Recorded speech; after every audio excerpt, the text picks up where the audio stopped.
Phone calls, এত হত্যা হুমকি আমাকে দিচ্ছে। অল দ্য আওয়ামী লীগের পিপল যারা আমাকে থ্রেট করতেছে, আমার নামে মিথ্যা প্রপাগান্ডা ছড়ানোর চেষ্টা করতেছে, আমার নামে তুমি যত বাজে বলবা আমি তত মনে করি যে আমি আসলে তত মিনিংফুল কাজ করছি আমার দেশের জন্য, আমার দেশের মানুষের জন্য। আজকে সকালবেলা উঠে অনেক কিছু ঘটছে, আমি তাদের সাথে একটু শেয়ার করি। কালকে থেকেই অনেক কিছু ঘটতেছে, আজকে যেটা ঘটছে সেটা আমি তোমাকে জানাই। সেটা হচ্ছে সকালবেলা উঠে আমার অনেক শুভাকাঙ্ক্ষী, আমার কাছের মানুষজন, আমার বন্ধু বান্ধব আমাকে সকালবেলা কল দিচ্ছে, টেক্সট করছে যে চমক বাইরে বের হয়েও না, হিট লিস্টে তোমার নাম আছে। অ্যান্ড কয়েকদিন আগে যেটা ঘটলো হাদি ভাইয়ের সাথে, this is very very unfortunate. And আমি জানি সবাই আমরা এটা নিয়ে বেশ দুঃখিত অ্যান্ড সবাই দুশ্চিন্তায় আছে। তো আমাকে কয়েকজন জাস্ট বললো আমার বাসা থেকে, আমার বন্ধু বান্ধব, যে তুমি বাসার বাইরে বের হয়েও না, বাসায় থাকো। অ্যান্ড তখন আমি বললাম, বন্দি থাকার থেকে রাস্তায় নেমে যদি আমি গুলি খাই সেটাও ভালো, কারণ এটা হচ্ছে স্বাধীনতার জন্য আমাদের আজীবন আমরা আমাদের ভয়েস রেজ করেছি।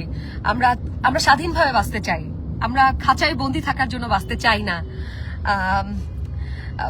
তো আর সবচেয়ে বড় কথা কি জানো, মানে আমি বলতেছিলাম যে এই যে হিটলিস্টে নাম আসতেছে, আমাকে থ্রেট করতেছে, কালকে সারাক্ষণ আমার ফোনে মিনিমাম 200-300 কল আসছে। আমি নাম্বারটা বন্ধ করতে বাধ্য হয়েছি, আমার একটা নাম্বার ছিল।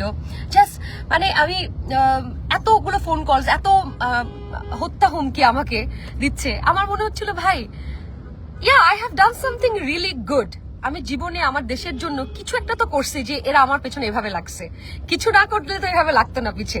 সো অ্যাটলিস্ট এতটুকু সান্ত্বনা আমি নিজেকে দিতে পারতেছি যে ইয়েস, আমার এই রুকায়া জাহান চমক কোনো না কোনো ভাবে এই দেশের এবার দেশের মানুষের কোনো কাজে আসছে।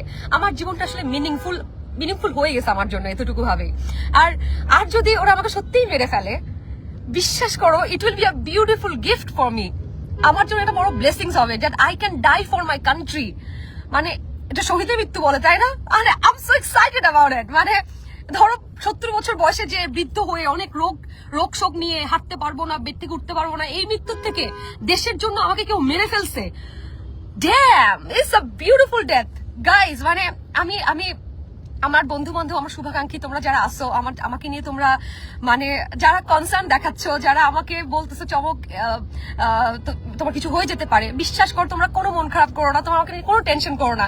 আমি যদি মরেও যাই, তোমরা বিশ্বাস করো যে আমি খুব হ্যাপিলি মৃত্যুবরণ করছি। আমি একটু স্যাড না, আমার জন্য কেউ স্যাড হবো না।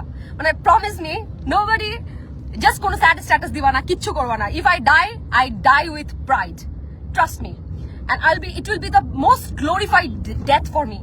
সো অল দ্য আওয়ামী লীগের পিপল যারা আমাকে থ্রেট করতেছে, আমার নামে মিথ্যা প্রপাগান্ডা ছড়ানোর চেষ্টা করতেছে, আমার নামে তুমি যত বাজে বলবা আমি তত মনে করি যে আমি আসলে তত মিনিংফুল কাজ করছি আমার দেশের জন্য, আমার দেশের মানুষের জন্য। আমি সেটা করে যাব। তোমাদের কোনো থ্রেটে আমি বাসায় বসে থাকবো এটা চিন্তাও করো না তুমি।